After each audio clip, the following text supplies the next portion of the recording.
Hey, everybody, this is Congressman Mike Levin. Thank you so much for joining us for another town hall. Believe it or not, our 98th town hall since I started as a member of Congress in 2019. And I'm really grateful for the opportunity to connect with you in this way. Of course, we do in-person town halls, we do telephone town halls, and we do virtual town halls just like this. But however you're joining us, we're glad that you're here. First thing I want to acknowledge is just the situation with landslides and sinkholes and so much rain that is damaging our infrastructure and our roads right now. I hope everybody is staying safe out there. And I want to thank the first responders everywhere and the construction crews as well for the great job that they're doing. I was just in San Clemente recently, where there was a pretty significant landslide, and we're doing everything we can to provide whatever support is necessary. But all throughout our district, driving around in Oceanside and Carlsbad today, I know the 78 is still closed, and we're doing everything we can, working with Caltrans to make sure that that moves expeditiously so that we can get things open as quickly as we can. But just know that I'm with you through all of this, and anything that our office can do to help, we will. The other thing I'll mention to you is that we have a fantastic guest, and I'm really proud that he is a leader in his field, which is such an important field, but also a constituent, which is really great.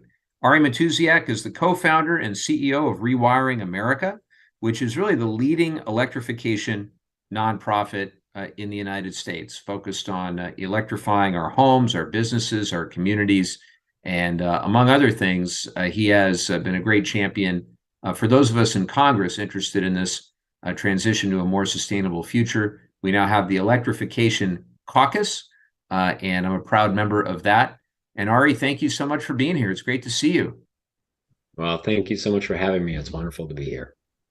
Well, absolutely. And we'll get to some opening comments from Ari before your questions in just a minute. But I want to provide just a quick summary of how we ended the last Congress last year, the 117th Congress, and also how we've started here with the 118th Congress in 2023. You might remember that this past December, we passed government funding legislation, sometimes called an omnibus bill. And I was proud to secure about $50 million for 15 different community projects throughout our district. And these projects really had a tremendous amount of different impacts, everything from mental health services to infrastructure improvements to a more reliable water supply. We also passed life-changing landmark legislation designed to tackle inflation, to lower healthcare costs, to strengthen the competitiveness of our workforce in the global economy, and importantly for today's discussion, to make historic investments in renewable energy. The law is called the Inflation Reduction Act. You probably heard about it.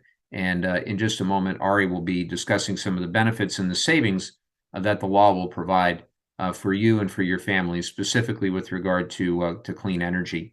Additionally, throughout my time in Congress, now 4 years and running, I've been able to pass 27 bipartisan bills into law. I'm very proud of that. And that's by both the previous Republican administration and the current Democratic administration.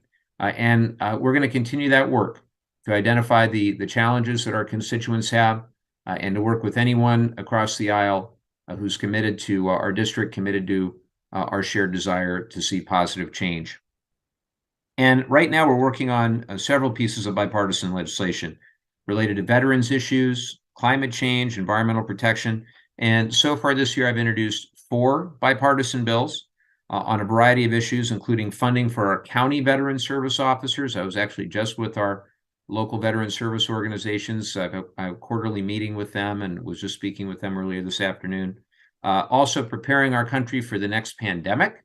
I'm working with my friend Drew Ferguson from Georgia on the Superbugs Act to hopefully prepare for that next pandemic. We're doing more that is necessary to provide for schools on our federal lands, just as we have at Camp Pendleton. I have a new bill with Republican Tom Cole from Oklahoma dealing with that. And then also providing improved transparency for our nursing homes, something that's very important for a lot of our seniors, a lot of our families. I've heard from you. This has been a direct result of your feedback, your input, And I always say my output as a representative is only as good as my input from all of you in the community. So please keep it up. The other thing I should mention to you, so for committees, I'm very proud to have remained on the House Veterans Affairs Committee. Last Congress and the one before, I was chairman of the Economic Opportunity Subcommittee. That's the subcommittee in the House of Representatives that deals with veterans homelessness, the GI Bill, transition assistance, workforce development, and so forth. And I now am the ranking member, the Democratic ranking member on that committee. The chairs are my friends in the Republican majority, albeit a narrow majority, and the ranking members now are the House Democrats. And so in addition to that, I am going to be working on the House Natural Resources Committee, continuing my service on the Water Subcommittee and on the Energy, or excuse me, on the Public Lands Subcommittee. And I'm really proud of our work there. So I need your help working with our local military and veteran communities, working with our local environmental and other community-based organizations to protect our environment and protect our coastline. All that's super important to me. The other thing I'll mention is two really important issues that have to be addressed this year. It's just vital that we address them. Number one, we've got to prevent a default on our nation's debt. And number two, we've got to fund the government and the services that the government provides. Of course, those two things are directly interrelated. So you may have seen a recent proposal that House Republicans have made and discussion around what they will do. But the proposal is to roll back spending to fiscal year 2022 limits. And on its face, it sounds benign enough, right? Roll back spending to fiscal year 2022 limits. But what does that actually mean?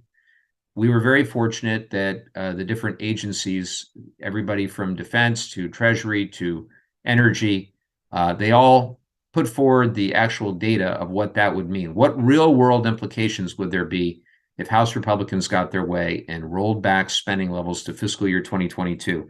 And here's just a partial list. 200,000 children would lose access to Head Start. 100,000 children would lose access to childcare. 640,000 families would lose their rental assistance. 1 million seniors would become food insecure, and 6.6 million students who rely on Pell Grants would be impacted. Millions of Americans, particularly disabled, seniors, veterans, would be hurt. And so that's a very short list. Again, if you go to the House Appropriations website, you can see a more extensive list. But the reality is, if Republicans are serious and they say they won't cut Social Security, Medicare, Medicaid, or veterans benefits, which, by the way, we won't cut as House Democrats, and I think we know that a lot of my colleagues in the Senate would not cut the defense budget. So then what does that leave? It leaves what I just mentioned, a massive draconian cut across the board for all of those other programs and services. I simply don't believe that's the way to balance the budget. I believe very strongly that we must balance the budget over time. But I don't think that's the way. I think you have to talk about the revenue side as well. And I'm hopeful that we'll be able to have a productive dialogue with my friends across the aisle. So again, no vote for any measures that threaten Social Security, no vote for any measures that threaten Medicare or any other programs that help our families or our seniors make ends meet. Let me talk real quick about some of the local environmental challenges that we've been having. So I mentioned the landslides in San Clemente. We've got 5 apartment buildings that were red tagged a few days ago, and residents were forced to leave those buildings. I reached out to the White House and to FEMA as soon as I went and saw the situation for myself. And by the next afternoon, we had expanded the emergency declaration, the federal emergency declaration, to include Orange County, along with many other parts of California that have been badly affected by extreme weather. And the other thing you should know, as I said, we're in constant communication with Caltrans with regard to the 78. The other thing on San Onofre, we continue our work to try to get the nuclear waste off the coast as quickly and as safely as we can. And I want you to know that in the last 3 years, we've been able to secure $93 million for the Department of Energy to restart a consent-based process to remove spent nuclear fuel from reactor sites across the country so that we can finally get a consent-based storage site. There's much more coming on this. We've been able to create a bipartisan spent nuclear fuel solutions caucus, myself with my Republican colleague and friend, Chuck Fleischman of Tennessee are working together on this, and we will not stop until we've got solutions for the nation's spent nuclear fuel challenges. So we're working on lots of other things too. I won't belabor it, but protecting our coastal railroad line, I think we've seen in this last week or two with the extreme weather just how important that will be in the long run. Saving our beaches and our bluffs, and also tackling the cost of energy, which is what Ari's going to talk about too, because a lot of these things that we're talking about with regard to electrification are going to save people a lot of money over time. Let me just say one last thing. I have been reading the news, as I'm sure you have been reading the news, about the potential indictment of the former president. I just want to say I have faith in our judicial system. I'm confident that the facts in the Trump case will guide the result. Congress doesn't really have any role to play in the process, so I will not be tweeting about it. You will not hear me talk about it on cable news. I will be focused on the issues that matter to our constituents. And that's serving our district, and it's treating everyone with respect, regardless of their party. And I would hope that that's the case for people of all political ideology in our democracy.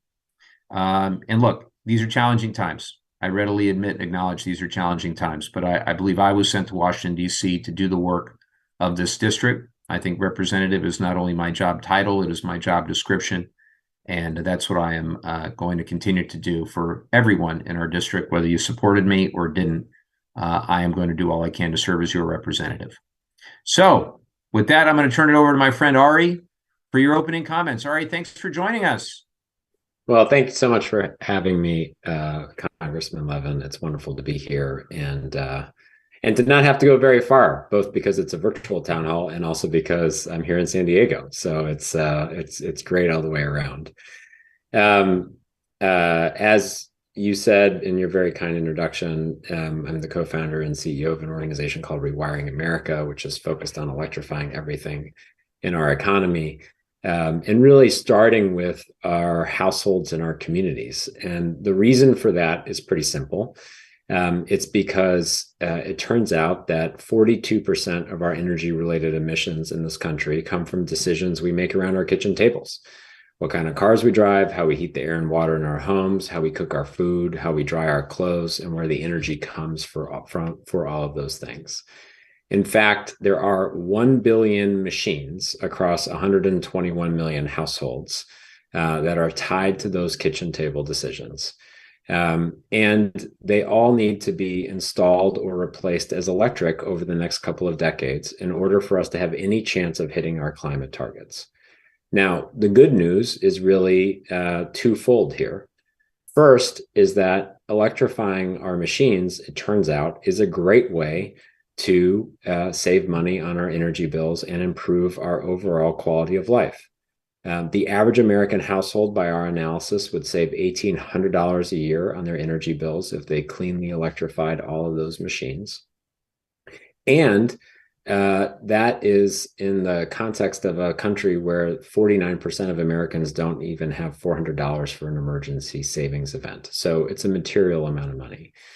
It's also good news because under the leadership of Congressman Levin and his colleagues, Washington acted, and President Biden signed into law the Inflation Reduction Act last year, which has had the effect of creating an electric bank account for every household in America. A series of tax credits and rebates, incentives for each of us to help us pay down the cost of electrifying, of purchasing those efficient electric machines when the time comes. And the best news about all of this is that the Inflation Reduction Act is a 10-year bill. So this isn't one of these situations where you need to hurry up and rush down the street to get to the appliance store, or hurry up and call your contractor in order to get the benefits of this program. It's really designed to meet you where you are. As these machines come up for replacement, as your water heater is no longer working, when it's time to think about that, when it's time to think about replacing your car or getting a new stove or getting a new furnace, that's really the moment that the Inflation Reduction Act and this idea of an electric bank account can kick in, helping you pull down the cost of the purchase price of that machine, and unlock the benefits that come with it. Last thing I'll just say about all of this is that electric machines are better. They are simply better than their fossil fuel counterparts. They are 3 to 4 times more efficient. That's why they save money on their bills. They just operate better. They deliver sort of a better experience. They perform better. There is really no metric by which an electric machine is not better than its fossil fuel counterpart. And the way that I think about this is that Congress and the president have acted in a way to help all of us access better things that are going to deliver better outcomes for each of us in our homes on the time scale that works for us in our lives. Thank you so much, Ari. I appreciate your words. I appreciate your leadership. And I like your summary that electric machines just are better. I think my friends across the aisle with the fossil fuel talking points may not like that very much, but you keep on telling the truth about electrification. We've got some questions coming up for you, but before that, I'm going to get to a number of the questions that we've received via Facebook and also via email. First question, what is Congress doing to prevent another bank collapse and ensure depositors are protected? This has been top of mind for me for going on a week now. I started hearing from our constituents about this on Thursday. And obviously, you hear a lot about Silicon Valley Bank being up in the Bay Area, but we had a number of our local companies that were impacted by this. A lot of our entrepreneurs in technology, whether it be in biotech or medical technology or clean technology, had funds deposited with Silicon Valley Bank, uninsured deposits at Silicon Valley Bank. And I think there's plenty of blame to go around, plenty of questions that need to be answered. I think the bank executives themselves have a lot of explaining to do, particularly around the decisions they made when it became clear interest rates were on the rise. The decisions they made even the day of the FDIC takeover of the bank, where it's been reported that they paid bonuses out that very morning. Plenty of other questions to go around with regard to Signature Bank. I know that the actions that we took. I'm very proud of the work of the California delegation, elevating this very quickly on Friday. That Friday was our understanding that there were hundreds of thousands of employees at these companies that may not have been paid. Actually, this past Wednesday, had we not taken action, working in concert with Treasury and the FDIC, and ultimately, I think the Fed made a tough call, but the right call. There was really no good outcome here. There was no ideal outcome here where everyone would be happy with the outcome. But I do think that it was the right decision to make sure that hundreds of thousands of employees received their paychecks, and that these innovative companies across the board stayed in business. Now, what do we do moving forward? Well, I think in addition to investigating root causes and also understanding what happened at SVB and at Signature Bank specifically, I think we really have to do a couple things legislatively. I mentioned the bonuses. I have a bill with Adam Schiff, and the bill is basically designed to claw back the bonuses at any bank that fails within a 60-day period, and to return that money to depositors. So that is important. I also think it's important that we roll back the 2018 law that watered down Dodd-Frank. I thought that was a mistake to increase the amount from 50 billion to 250 billion, for which Dodd-Frank, the full Dodd-Frank regulatory compliance was required. We know SVB was just up over 200 billion, but short of 250. Same Signature Bank was south of 250.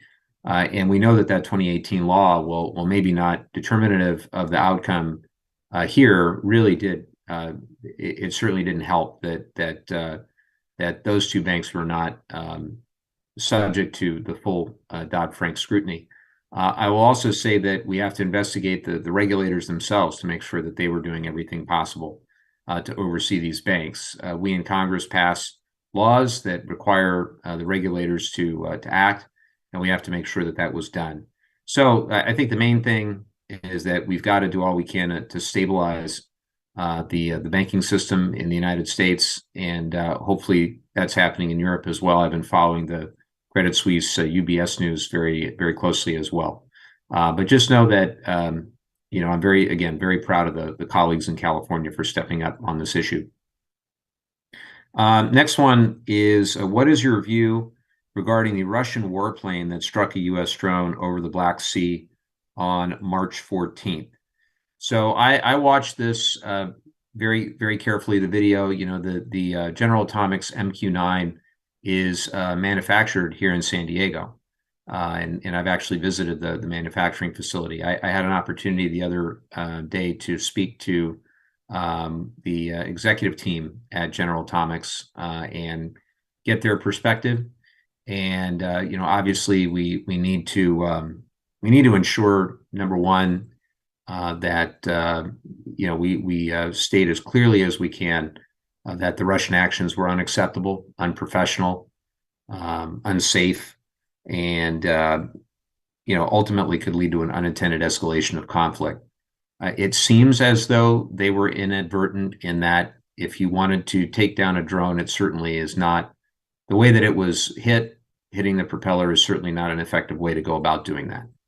But I think that tensions are very high right now, given the Russian invasion of Ukraine, given the consequences of those actions, and the recent visit by Xi Jinping to see Putin, I think was deeply problematic as well. So my hope is that the U.S. can continue to exercise its ability to operate in international airspace. That's what international law requires. And I guess the last thing I'll say is that I will continue to stand in steadfast support of Ukraine. What happens in Ukraine is not just about Ukraine, it is about democracy the world over. I think we're at an inflection point, as the president has said, and I agree, between democracy and autocracy. And we have to decide whether we will stand with the international community in a rules-based international order that's been in place since 70, 80 years ago. And that's what I intend to do. It's why my grandfather fought in World War II, fought against tyranny and autocracy. And when I take the oath to the Constitution every 2 years as your representative, I also do take that oath very seriously to defend the Constitution and to defend our democratic institutions, whether here at home or around the world. That's what we must do. And I worry that if we lose sight of that, where Putin could go next, could be Poland, could be elsewhere, if we're allowing one nation to attack another sovereign nation unchecked. Just the same, what happens in China and Taiwan and the Middle East, all of it is interrelated, and we've got to stand for democracy, and I'll continue to stand with Ukraine. I'm going to turn it over to Ari, and we've got some fun questions for Ari. So here's one that I don't know who wrote this question, but the question is, what's the deal with the ban on gas stoves? Let me just preface that, whoever wrote that. There is no ban on gas stoves. Nor do I support a ban on gas stoves. But Ari, take it away. Well, you're stealing my lightning there, Congressman. So that's right. There's no ban on gas stoves. That is the first thing to know. Neither the Consumer Product Safety Commission or President Biden or California have banned gas stoves. There are some truths about gas stoves, though, which is that the science is quite clear about the health impacts of gas appliances in our home. 50 years of scientific study have yielded more than 50 studies showing a link between asthma and gas stoves when they're on and the release of carcinogens when they're off. And so that is a consideration. But really, there's a good news thing to focus on here, which is that we have induction stoves, a technology that has been introduced into the market over the last several years that is simply superior to gas stoves. They're healthier, they're quicker, they're more precise, they won't burn your butter. They're a lot easier to clean. And small outlets like Consumer Reports have consistently rated induction stoves superior. They wrote recently, and I'll read this, quote, induction cooktops and ranges generally outperform every kind of range in Consumer Reports tests. In fact, every induction cooktop and induction range that has come through our range lab delivers fast cooktop heat and superb simmering. And if you buy a new induction cooktop or range, you may be eligible for finance incentives created by the Inflation Reduction Act. Thank you, Consumer Reports. And if any of you want to go to the Range Lab, I wouldn't blame you, and I would love to come too. But the thing I'll just say in closing is that the Inflation Reduction Act has these incentives. By the end of this year or early next, there will be rebates of up to $840 off right off the top at the point of sale for an induction range. Which will bring the price of those stovetops down in line with their alternatives in the market. And that's really, again, what the whole point of the Inflation Reduction Act is, to create this electric bank account for all of us so that when the time comes to replace a stovetop, there are dollars available to bring down the cost of these new technologies that are better than the ones that we currently have, so that we can all access them and benefit from them. And so that's the good news. And I, for one, will be very excited when I don't burn the butter at our house. So Ari, wait a minute. I saw it on Fox News. It's got to be true. You're saying there's no ban? No, there's no ban. Huh. Unfortunately, it is consistently true that there is no ban. Okay. That is the story. But Right. but it is also consistently true that induction stovetops are better. So the whole point here is to focus on the better thing, and really in the end, we all deserve to have access to these better technologies for our families, and that's what the Inflation Reduction Act is all about. Well, this reminds me of someone I know who is not always with me on issues, and he got a new Tesla a number of years ago, and he replaced a Hummer, one of those big old school Hummers. And when I saw it, I said, "Man, that's awesome! That new car is amazing." And he goes, "I just want you to know, I didn't get it for environmental reasons. I got it because it's fast." And so, hey, I said, "Hey, man, that's fine. I don't care why you got it. I think that's great." So meet people where they are, Ari. That's the key. We saw the IPCC report yesterday.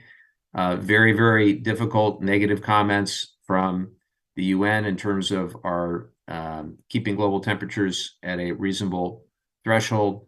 We need all types of people from all backgrounds to use the lowest emission, most efficient appliances, because they're better. That's the key. Whether it's our cars, how we heat our homes, whatever it may be, and we'll just keep at it. And it won't happen overnight. And change takes time, but we've got to keep at it. And I think you're definitely on the right track. Changing gears, a couple other interesting questions. What is your position on YouTube lifting its ban on Donald Trump's account? I think it was a wrong decision. And I think it was a wrong decision for a number of reasons. He was suspended from posting any new videos because he violated YouTube policy against incitement to commit violent acts. And I don't think he's given much indication that he is changing his attitude or learned his lesson or will do anything differently in the future. I think that's certainly, as we've seen from his posts on the other social network. But I did want to bring up that I recently introduced a bill called the Safe Tech Act. There's a number of us in the House that introduced this, and there's a complementary bill in the Senate.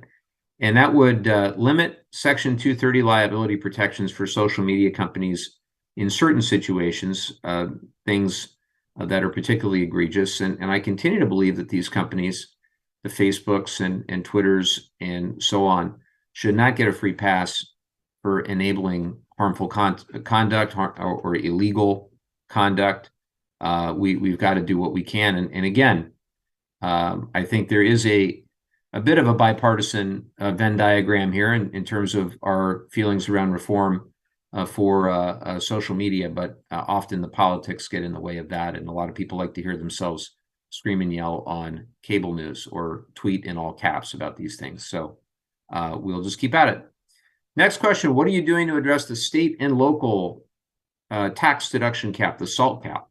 So this has been very important to me since the Trump tax bill of 2017, when up until then, for about 100 years since the Revenue Act, I think it was 1913, that you could fully deduct your state and local taxes from your federal tax bill. That's been the basic bargain of the tax code for decades and decades until the 2017 tax bill, when that was capped at $10,000. I said then, and I've said all along, I think that was a direct result of the former president just being punitive against states like California and New York, Massachusetts, New Jersey, that unfortunately, bear the brunt of that change. If you're a homeowner in our district, it is more than likely that you will exceed the cap of $10,000 of state and local taxes just by virtue of your property taxes. And it is also incorrect to think that this is only for wealthy people. The analysis a couple of years ago that we did suggested that there are 86,000 or so filers in our district who would have taken higher than 10,000 if it were available, who made less than $100,000 a year. So it's not just wealthy folks. It's your teachers, your nurses, your firefighters, your police officers. It's your homeowners. And we're in a district where well over the half of the people here own their home. So what have we done about it? So twice in the last two Congresses, we have passed, first in the 116th Congress, a full repeal. In other words, fully taking away that $10,000 cap. We passed it as a standalone bill on the basis of geography. So the Californians, New Yorkers, folks from Connecticut, Massachusetts, New Jersey, we were able to convince enough of our friends from Florida, Texas, and all states in between. And we did it on the basis of basic fairness. California pays as much into the federal coffers as we take back. And other states, that's not the case. We're more of a giver. In other states, Kentucky comes to mind. It's where Mitch McConnell's from. They take more from the federal treasury than they put back. So we passed it as a standalone bill. Then, as part of a larger package, we passed a increase in the cap to $80,000 for 9 years. 80,000. That would have been a very big deal. And unfortunately, the Senate wouldn't go for that. We couldn't get the requisite 60 votes in the Senate for that either. So where we are now is you've actually got a number of Republican House members from New York who want to work with us on this. And we have a bipartisan SALT caucus. But we've yet to put forward, there have been a couple of legislative proposals, but yet put forward anything on the House floor. I have co-sponsored the bills that we're moving forward as part of the bipartisan SALT caucus. One would increase the cap entirely. Others have different ideas, but the key is we can't keep it at $10,000. It's incredibly punitive. And again, it's punitive not to wealthy people, but to middle-class homeowners throughout our district. So we'll keep at it. And the last thing I'll mention on this is if Congress does nothing, that provision is set to expire in 2025. Full deductibility would return in 2025. But I have Republican colleagues who want to extend that policy. By the way, they're definitely not from California or New York or New Jersey or any of the states that would be impacted. They want to extend that indefinitely, which is unfortunate. So that's a bit about SALT. Let me turn it back to Ari. And here's a good one for you, Ari. Are the clean energy rebate programs at risk of being eliminated if Congress does not raise the debt ceiling?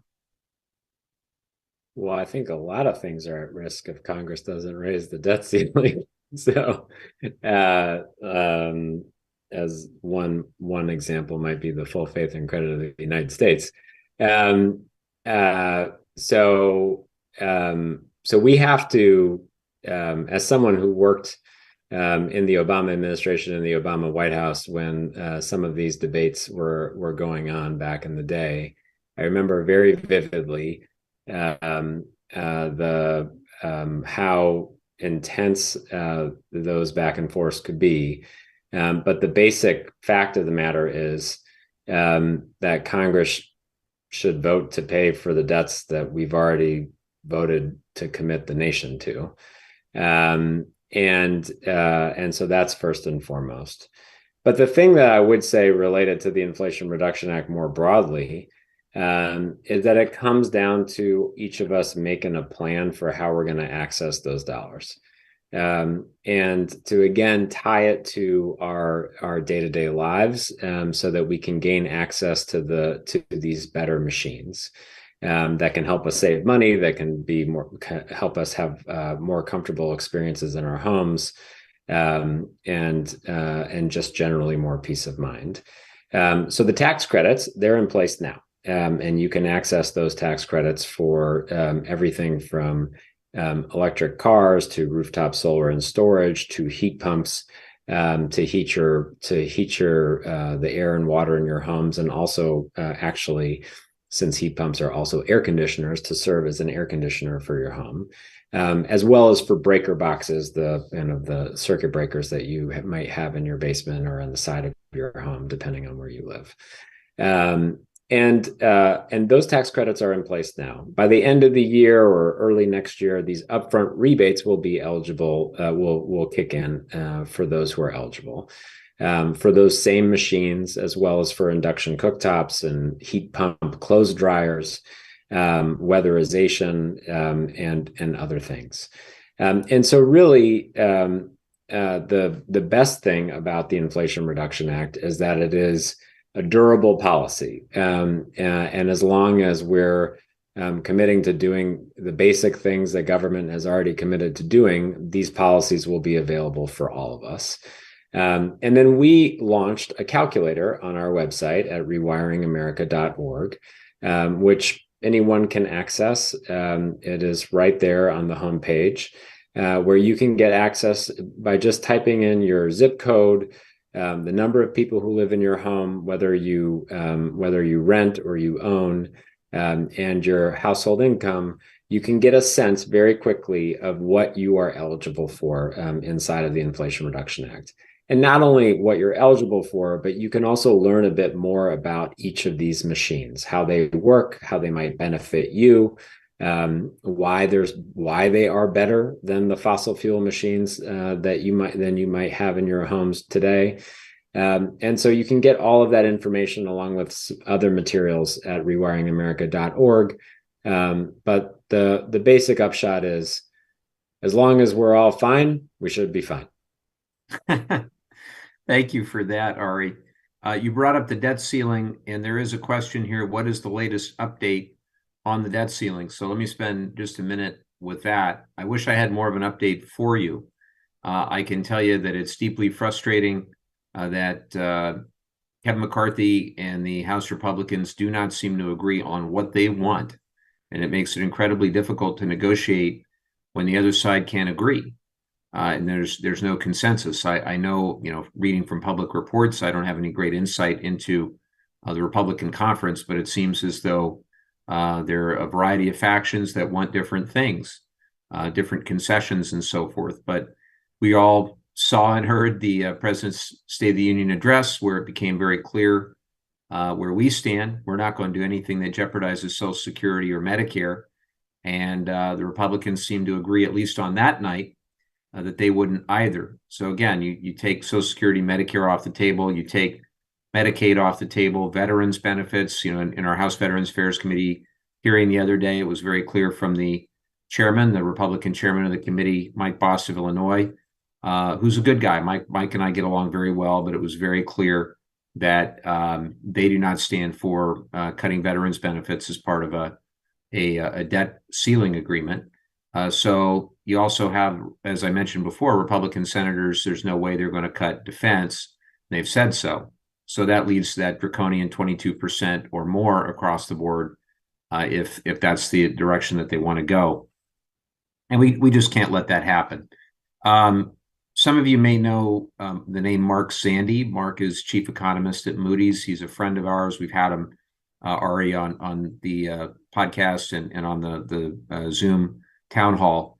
And he had a quote that I thought was worth reading.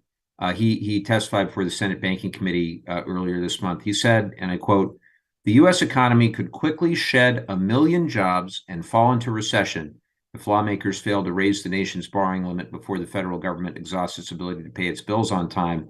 The damage could spiral to 7 million jobs lost, 7 million jobs lost, in a 2008-style financial crisis in the event of a prolonged breach of the debt limit, in which House Republicans refused for months to join Democrats in voting to raise the cap," end quote.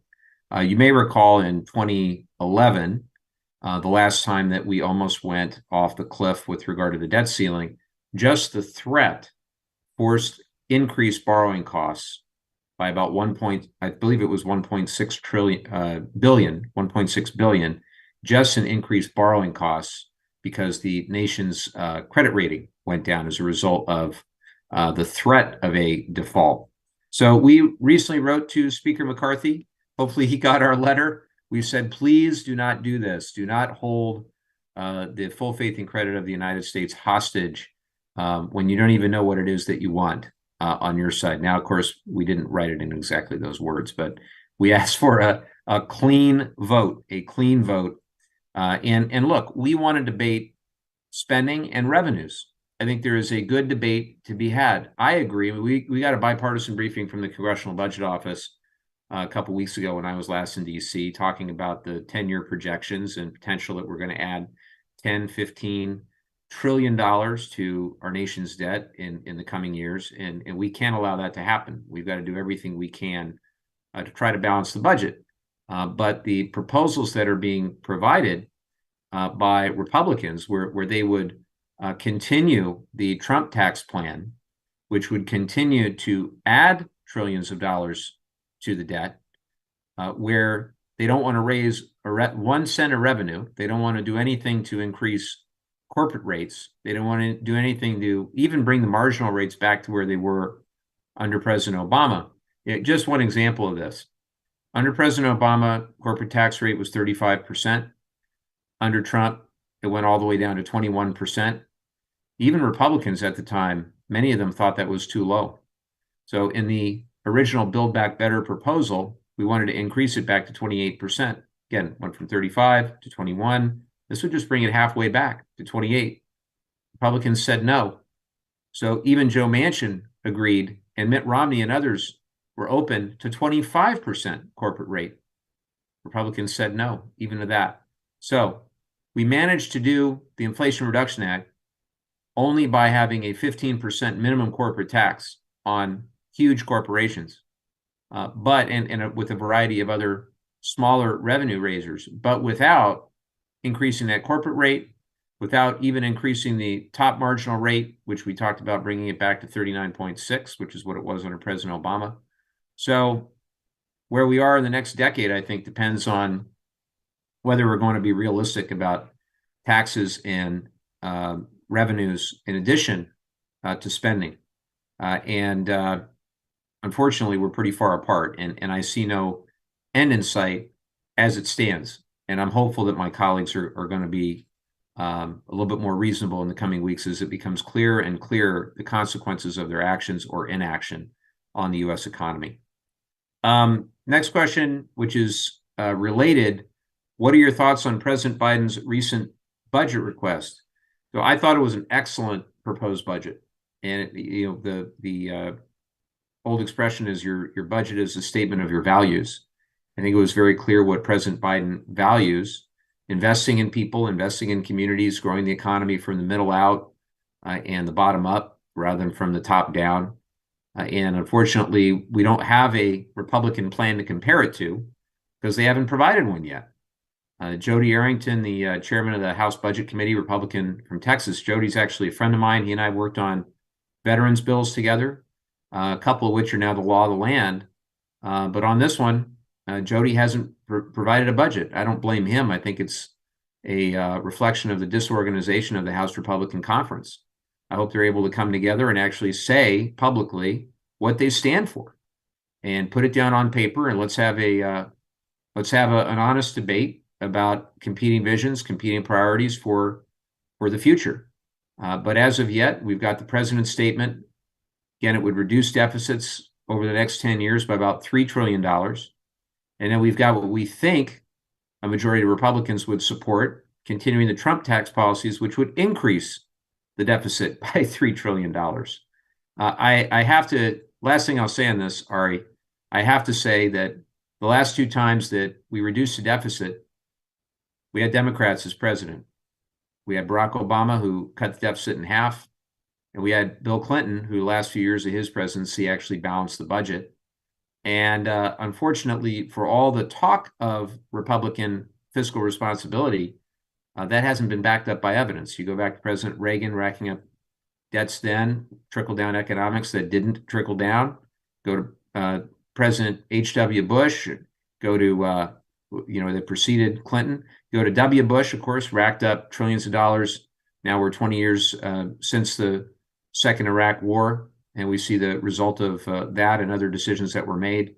And then most recently with Trump, he campaigned in 2015, 2016, said he would eliminate the national debt if given 8 years. Said he would eliminate the debt in 8 years. And instead, he racked up over $7 trillion, added $7 trillion to the debt in 4 years. In fact, 25% of our nation's debt is directly attributable to the 4 years of Donald Trump. Fully 1/4 in 250-year history of this country is attributable to 4 years of Donald Trump. So I'll turn it back to Ari. Here's a question for you, sir. What should residents do to take full advantage of the energy savings in the Inflation Reduction Act? Well, the first thing they should do is make a plan. And the way that you make a plan is by accessing information about what's available to you in these electric bank accounts that we have as a result of this policy. So you can go to rewiringamerica.org, use our calculator to find out what you're eligible for, learn a bit more about these machines and how they might work for you in your own homes, and really just kind of set yourself on the path to changing the format of your home from a fossil fuel format, which is really a format that is not as good and really backward looking in terms of the technology that's involved, to one that is electric, which is enabling you to access better machines and the benefits that come with that. And I would just also say that it starts to become a situation where the more things that you electrify, the easier it is to electrify the rest of the things. So as an example, if someone were to go out and get an electric car and they had the ability they had a garage and they had the ability to charge their car at home and they installed an EV charger. Well, the way that you install an EV charger is very likely to have an electrician come to your home and to do that for you. And if you have an electrician in your home while you're there installing that EV charger, that would be a great time to install outlets where your water heater and your furnace are. Doesn't mean you have to change your perfectly fine working furnace and your perfectly fine working water heater, but just by putting an outlet where the water heater and the furnace are, you have now made it possible for that next transaction, that next appliance that you're getting to be much more easily an electric one. Because now fast forward, imagine the day that you wake up and you go to take a shower and, oh gosh, the shower is cold, the water heater is out. I've yet to meet anyone that says, I can't wait for the new model of that water heater to come out because I'm going to go out and upgrade right away. People don't think about this stuff until it stops working. But when it stops working, if your home is not set up to receive an efficient electric machine, a heat pump, you might not be patient, or someone else in your house might not be patient to wait for an electrician to come to set it up so that a heat pump can be installed. You probably will want to have that new working water heater right away. So these are the kinds of things that we'll start thinking about just naturally. These will be the kinds of solutions that get presented to us in the years ahead as the market starts to mature. But the way to best benefit from the Inflation Reduction Act is to think about how to access these resources that are available to you on the time scale that's right for you. And on that note, I just would say, I really want to commend Congressman Levin and his colleagues in Congress, and of course, the leadership in the White House and the president to enable us to have these electric bank accounts for our home upgrades because they really are a game changer. And they're going to be the kind of thing that you realize the benefit of, maybe not tomorrow, maybe not next month, but 2 years from now. You might say, oh, wow, this is really great. There's an incentive here for me. And it's made this so much easier and much more available to me to get these better machines. And so I'm very, very grateful to you, sir, for all of your leadership. Well, Ari, you are incredibly kind to say that, my friend. I think that is an excellent place for us to conclude this discussion. Any final thoughts or comments, Ari? Well, the only other thing I would say is that when we think about it at a community level now, as a resident of San Diego and as a constituent, the other really powerful thing about all of us coming together and taking advantage of these benefits that are good for us is that they create reinvestment in our community, because you cannot outsource or automate a job to install a heat pump. Chat GPT or any of these like AI bots that we've been reading about can't do that for you. But these are jobs that stay here in the community. They're jobs that get created in the community, and the savings that people generate from lower bills and better machines, that's money that also gets spent in this community. And so it really is an opportunity, just by doing the next thing, making the choice for your family that is the better choice. We're also investing in our communities, and that is a pretty cool thing about the Inflation Reduction Act and what we're talking about today. Well, Ari, thank you so much for your leadership. It is an honor to have you as a constituent. Thank you for all the great work that you're doing at Rewiring America, and it's rewiringamerica.org, correct? Yes. All right, I encourage everybody to check that out. And I also encourage, if you have additional questions that did not get answered in the last hour or so, you can email me. You can visit our website at levin.house.gov, levin.house.gov. And my office is here to help in any way that we can, whether you have issues with a federal agency like the Veterans Affairs Agency or Social Security Administration, the IRS. We are here to help. We have a dedicated team of caseworkers both in San Diego County and in Orange County. Also, if you are considering international travel anytime soon, I encourage you make the appointment for getting your passport renewed, or go online. I'm hearing that it's definitely backed up at the passport office. Don't delay on that. Don't want you to miss your trip. And again, our office is here to help. Our number 760-599-5000. Again, 760-599-5000. So with that, thank you again for joining us today. I hope everybody has a wonderful week, and we'll see you very soon for another town hall. Take care.